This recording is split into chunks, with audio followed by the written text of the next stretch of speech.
Hello बच्चों। Last class में हम लोग बात कर रहे थे मोलर हीट कैपेसिटी की।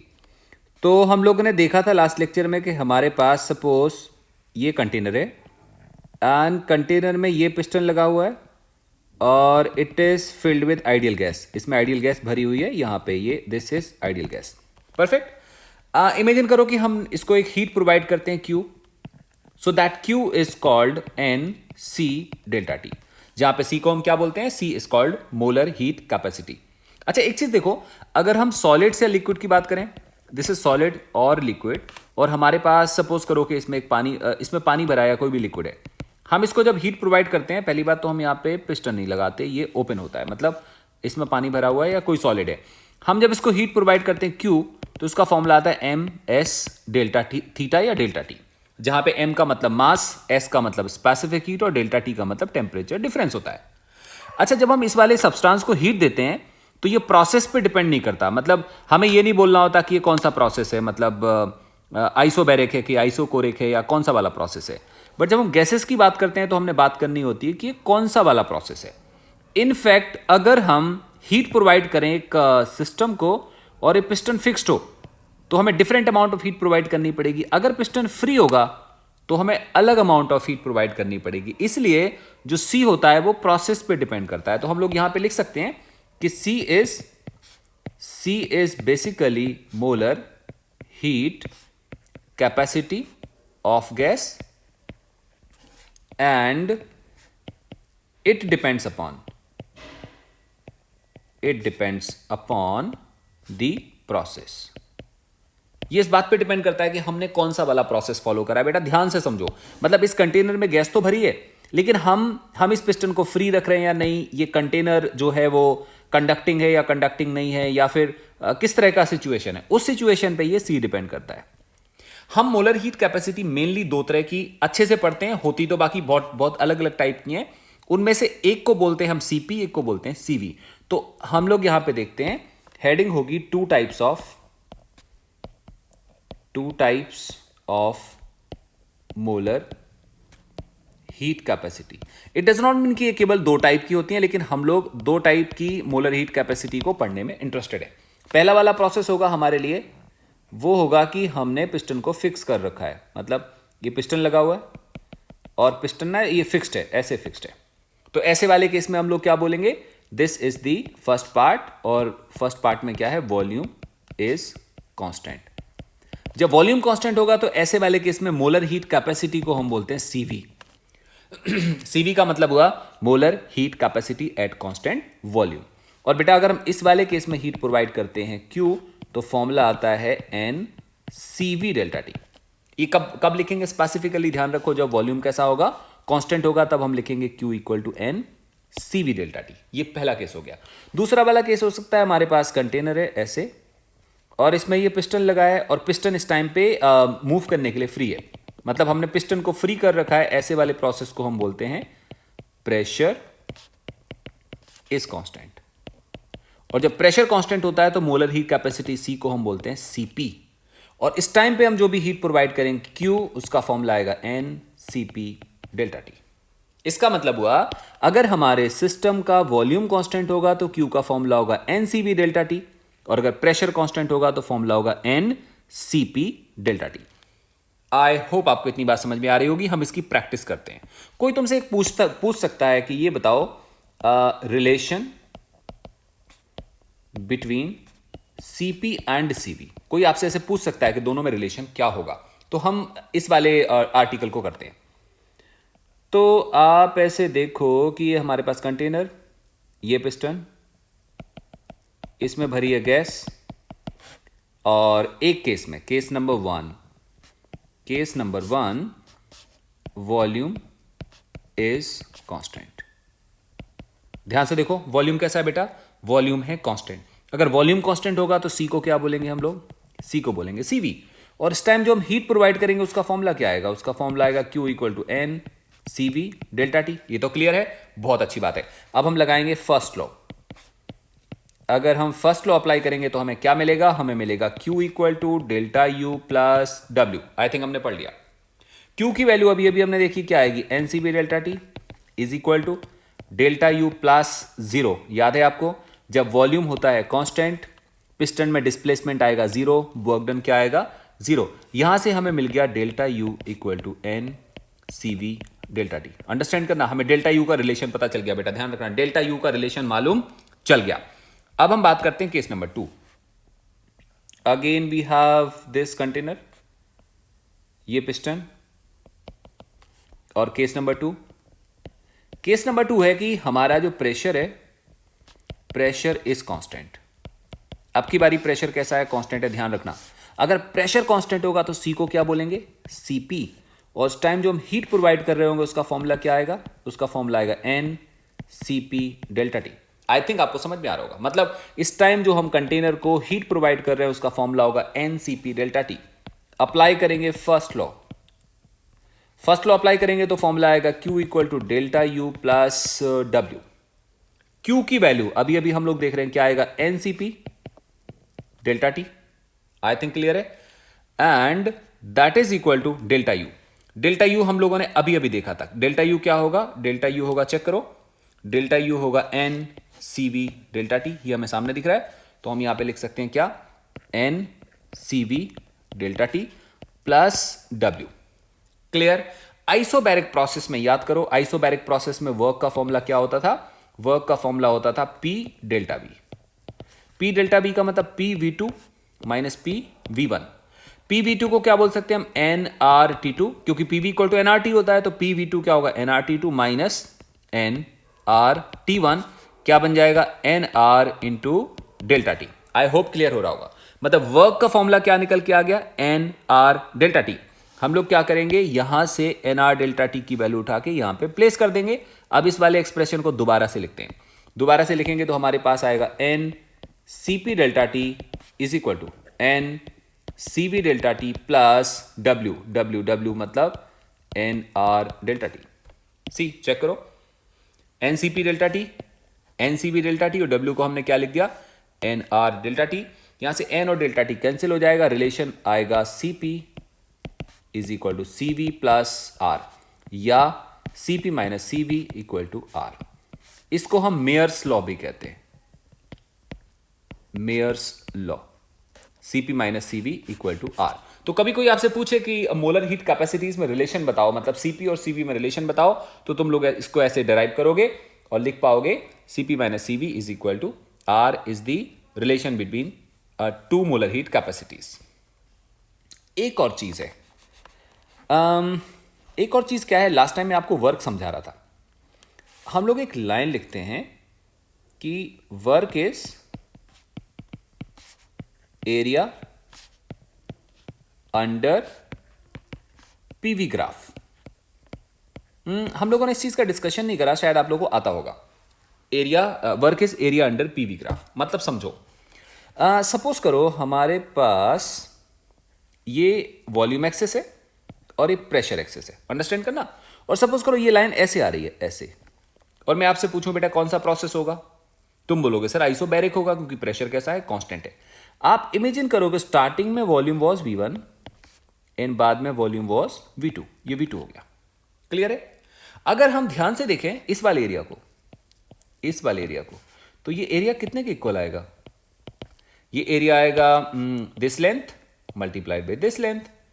और ये चीज हम अच्छे से क्लियर है कि ये मान लो ये P के इक्वल होगा, हाइट P के इक्वल होगी ना, तो एरिया आएगा हाउ मच, एरिया होगा ये वाली height that is P into ये वाली लेंथ, और रिलेशन आएगा कितना, P into V2 minus V1। आई होप इतना क्लियर है आपको। This is P and this is what, V2 minus V1। ये क्या चीज आएगा, एरिया। और हमें अच्छे से मालूम है कि आइसोबैरिक प्रोसेस में वर्क का फॉर्मूला होता था P into V2 minus V1। तो हम लोग क्या बोल सकते हैं, हम लोग बोल सकते हैं area is nothing but the work. I hope आपको समझ में आ रहा है।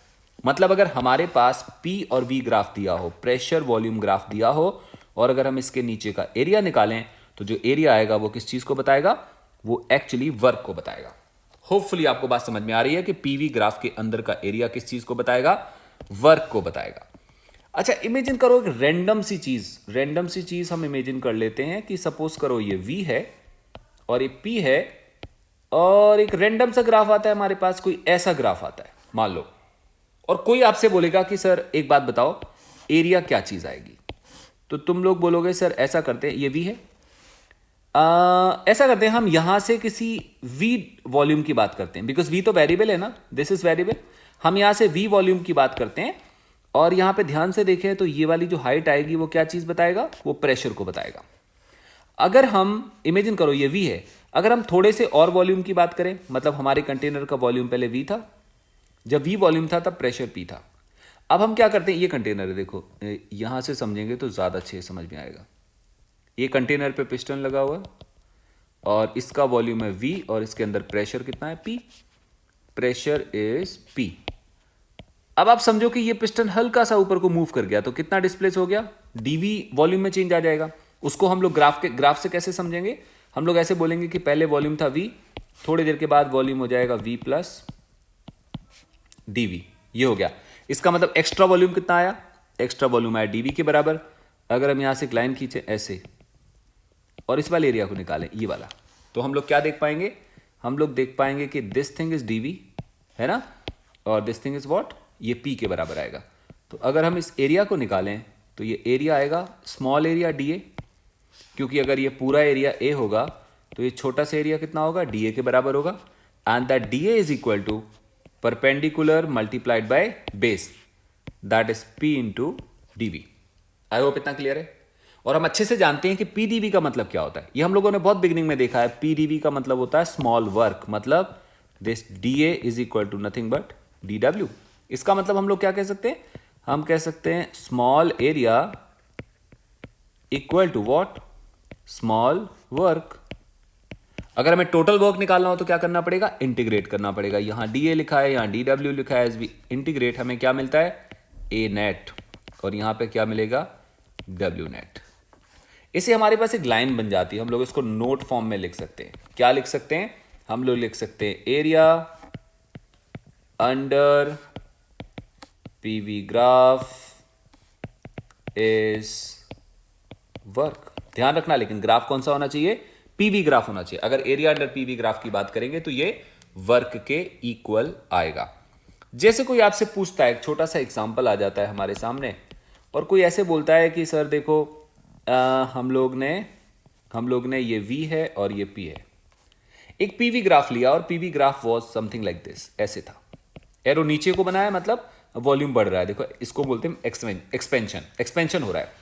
एंड कोई आपसे बोलता है कि सर देखो ये वॉल्यूम आ रहा है लेट्स से 2 और ये वॉल्यूम आ रहा है सपोज करो 4 और यहां लिखा है मीटर क्यूब। इसका मतलब जो ये वाली यूनिट है वो किस में दी है, मीटर क्यूब में दी है। सिमिलरली किसी ने बोला कि सर देखो ये आ रहा है 10 और ये आ रहा है 5 और ये यूनिट किस में आ रही है, न्यूटन पर मीटर स्क्वायर में। इसका मतलब प्रेशर की यूनिट क्या है, न्यूटन पर मीटर स्क्वायर में, और वॉल्यूम की यूनिट क्या है, मीटर क्यूब में। इसको हम बोलते हैं 1, इसको बोलते हैं 2। और कोई आपसे कहता है कि गैस एक्सपेंड्स फ्रॉम 1 to 2 और फिर किसी ने आपसे बोला फाइंड वर्क, मतलब हमें वर्क कैलकुलेट करना है। 1 से 2 तक गैस एक्सपेंड हो रही है और वर्क कैलकुलेट करना है, और ग्राफ किस में दिया है, P और V में। ध्यान रखना अभी मैंने क्या समझाया, मैंने समझाया एरिया अंडर कर्व, और एरिया अंडर कर्व क्या आएगा, यहां पे देखो यहां से शुरू होगा और यहां तक ये आएगा एरिया, और एरिया कहां पे आपने बनाना है, हॉरिजॉन्टल एक्सिस तक लेके आना है इसका शेडेड एरिया, इतने के बराबर। इसका मतलब हम लोग इस वाले डायग्राम से क्या बोल सकते हैं, simple work equal to area is equal to, यहां पे 2 एरिया बन रहा है, या तो हम डायरेक्ट ट्रेपेजियम का एरिया निकाल सकते हैं, सम ऑफ पैरेलल साइड्स इनटू उन दोनों के बीच का सेपरेशन, और साथ में हाफ आ जाएगा। So that answer would be half into sum of parallel sides, that means ये कितना है 10 और ये कितना है, ये हाइट कितने के बराबर है, 5 के बराबर है। इसका मतलब यहां पे रिलेशन आएगा 10 + 5, हम लोगों ने ले लिया हाफ इंटू 10 + 5 इंटू ये वाला सेपरेशन, ये, और ये कितना होगा, ये इतना होगा 4 - 2 है ना, तो हम यहां पे लिख सकते हैं 4 - 2 and this is equal to half into 15 into 2, that is 15 joule. Clear, joule क्यों बोलेंगे, क्योंकि एसआई यूनिट है, ये भी एसआई यूनिट में है और ये भी एसआई यूनिट में है। इससे हमें पता चल गया कि किसी भी पीवी ग्राफ में अगर हमें पीवी ग्राफ दिया होगा तो उसके अंडर का जो हम एरिया निकालेंगे that would be the work of that particular graph. One more thing, एक और चीज है जिसको हम बोलते हैं cyclic process. Cyclic process, cyclic process का क्या मतलब है? आप इमेजिन करो हमारे पास ये कंटेनर, और इसमें लगा हुआ है पिस्टन। समझना आप, इसमें लगा है पिस्टन और इसमें भरी हुई है गैस, और इसका वॉल्यूम है V1 और प्रेशर है P1। इसको हम लोग बोलते हैं सिचुएशन 1। थोड़ी देर के बाद क्या होता है, ये गैस एक्सपेंड होती है और हम चले जाते हैं टू डिफरेंट सिचुएशन। मतलब हमारा ये पिस्टन देखो एक्सपेंड होके कहां तक चला गया, पिस्टन चला गया यहां तक, और हमने क्या देखा है सिचुएशन में कि वॉल्यूम हो गया V2 बट प्रेशर अभी भी P1 है। हम पहुंच गए सिचुएशन नंबर 2 पे। हम क्या देख रहे हैं यहां पे, पहले pressure was P1, volume was V1। Now gas expanded and volume becomes V2 and pressure अभी भी कैसा है, P1 है। इसका मतलब ये वाला प्रोसेस कौन सा है, ये वाला प्रोसेस, यहां से यहां तक जाने का प्रोसेस है आइसोबैरिक। आई थिंक आपको समझ आ रहा होगा। आइसोबैरिक क्यों बोल रहे हैं, क्योंकि यहां से लेके यहां तक प्रेशर की वैल्यू सेम टू सेम है। नेक्स्ट टाइम क्या हुआ, हम लोगों ने दोबारा देखा कि फिर से एक नेक्स्ट डायग्राम बना ऐसे कुछ, और क्या हुआ कि पिस्टन जहां पे, पिस्टन वहीं पे रह गया, एग्जैक्टली वहीं पे, यहां पे रह गया। अगर वहीं पे रह गया तो वॉल्यूम में तो कोई चेंज नहीं हुआ, वॉल्यूम सेम है, और प्रेशर कैसा हो गया, P2 हो गया। अभी कोई आपसे बोले ये वाला कौन सा प्रोसेस है, तो आंसर आएगा ये प्रोसेस होगा आइसोकोरिक, क्योंकि वॉल्यूम कैसा है, सेम है। ये आ गया पॉइंट नंबर 3।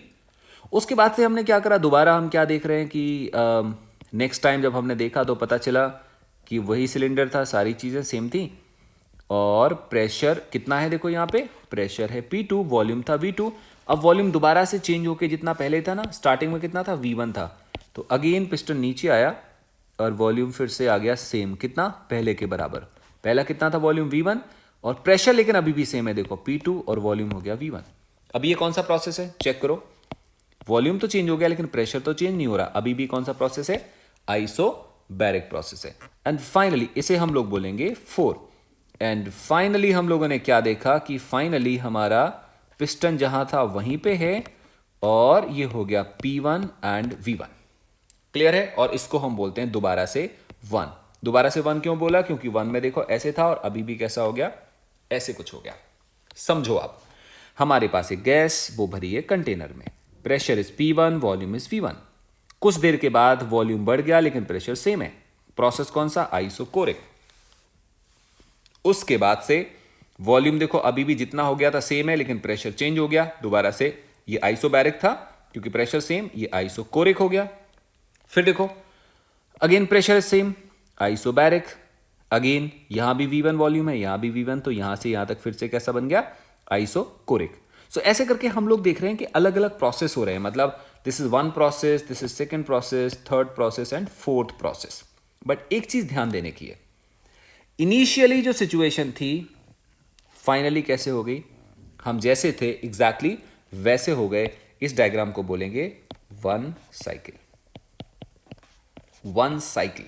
और ऐसे वाले प्रोसेस का नाम क्या होगा, साइक्लिक प्रोसेस। ऐसे करते हैं हम इसको ग्राफ के ऊपर प्लॉट करते हैं।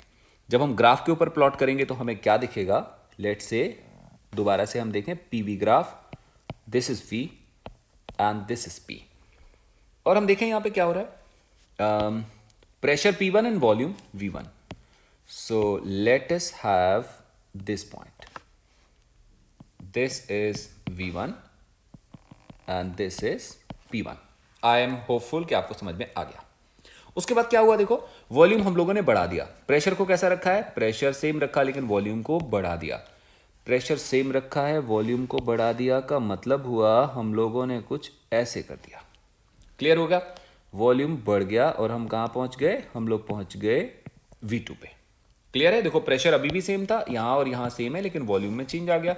यू कैन सी दिस, हम यहां से लेके यहां तक चले गए। इसका मतलब फर्स्ट वाला 1 पॉइंट था तो सेकंड वाला क्या होगा, 2 पॉइंट होगा। हम लोग इनके नाम भी दे सकते हैं, कुछ ऐसे कह सकते हैं कि it was 1 point, now it is at 2 point. अब हम 2 से 3 पे चलते हैं। 2 से 3 का मतलब क्या हुआ, वॉल्यूम अभी भी सेम है लेकिन प्रेशर को हमने क्या किया, डिफर कर दिया। मतलब प्रेशर चेंज हो रहा है, और हम मान लेते हैं कि ये वाला प्रेशर बढ़ रहा है। तो बढ़ने को कैसे शो करेंगे हम लोग ऐसे दिखाएंगे कि प्रेशर देखो वॉल्यूम सेम है बट प्रेशर बढ़ रहा है, बढ़ गया। हम कहाँ पे पहुंच गए? 3 पॉइंट पे। 3 पॉइंट का मतलब क्या हुआ? Pressure is how much? Pressure is this P2। 3 point के प्रेशर को हम लोगों ने क्या बोला है? P2 बोला हुआ है। और वॉल्यूम को क्या बोल दिया? V2। So look at this 3, इसका प्रेशर P2 है और इसका वॉल्यूम क्या है? V2 है। उसके बाद से फिर हमने क्या करा? अब हम 3 से 4 पे जा रहे हैं, लेकिन प्रेशर को कैसा रखा है? कांस्टेंट, और वॉल्यूम को अब हम दोबारा से डिक्रीज करा रहे हैं। तो अब हम लोग ऐसे जाएंगे, कुछ ऐसे चल के हम यहां तक पहुंच गए। ये बन गया 4 पॉइंट। 4 पॉइंट पे ध्यान से देखो, 4 पॉइंट पे प्रेशर तो P2 है, लेकिन वॉल्यूम कितना है? वॉल्यूम है V1 के बराबर। क्लियर? क्योंकि ऐसा मैंने आपको समझाया हुआ है कि इस वाले पॉइंट पे pressure is P2 but volume is V1। And जब हम फाइनली पहुंचते हैं तो फाइनली कहां पहुंच गए? P1 and V1। That means हम लोग यहां पहुंच गए, यहां। सो it was 1, it was 2, it was 3, it was 4, and this graph is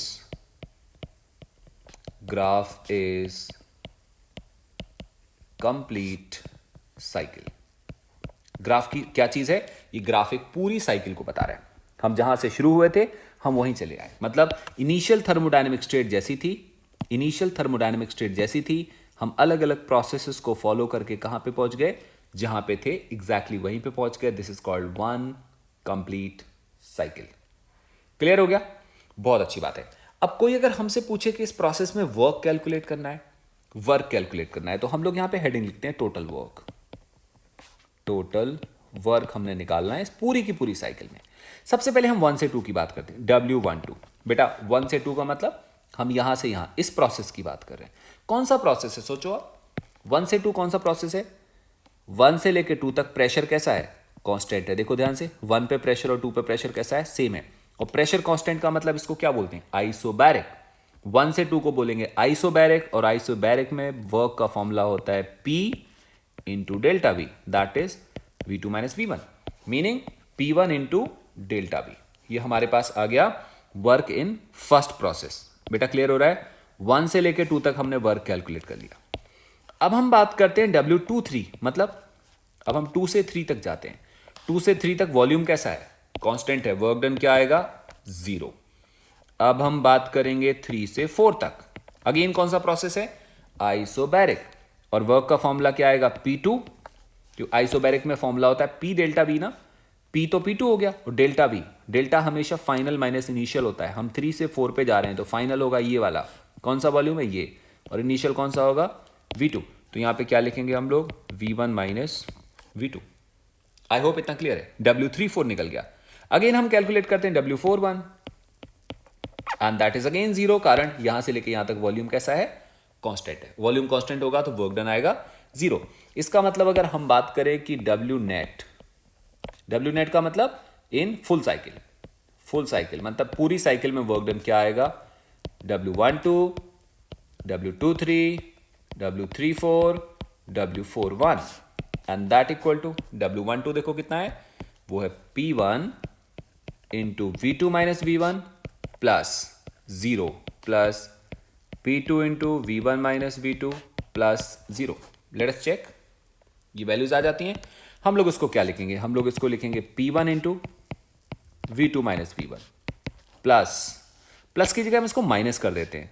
minus कैसे कर देते हैं? यहां पे V1 माइनस V2 लिखा है, इसको हम V2 माइनस V1 कर देंगे तो बाहर माइनस निकल आएगा, और यहां आएगा V2 माइनस V1। इसका फायदा क्या हुआ? इसका फायदा ही हुआ P1 minus P2 into V2 minus P1। ये वर्क आ गया। ध्यान से देखो, P1 माइनस P2 का क्या मतलब है? P1 माइनस P2 का क्या मतलब है? P1 माइनस P2 का मतलब है ये चीज।